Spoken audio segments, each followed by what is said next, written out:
अस्सलामुअलैकुम दोस्तों, drama serial ज़िंदगी जंहिंजी नई अचण वारी एपिसोड में छा थियण वारो आहे।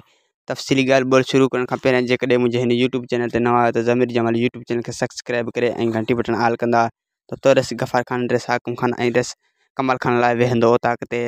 छो जो रस गफ़ार खान खे ख़बर न आहे त रब हितां निकिरी चुको आहे ऐं हू रस गफ़ार खान, रस हाकिम खान ऐं रस कमल खान जे इंतज़ार में वेहंदो। छो जो रस गफ़ार खान खे ख़बर आहे त फ़ैसिलो थींदो, पर इहा फ़ैसिलो कोन थी सघंदो।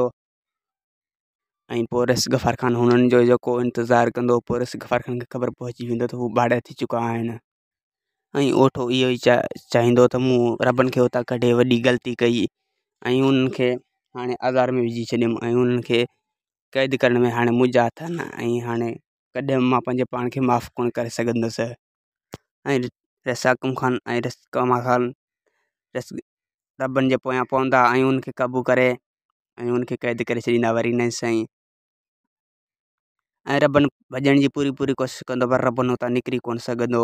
वधीक वीडियो ॾिसण लाइ चैनल खे सब्सक्राइब ऐं वीडियो खे लाइक कंदा।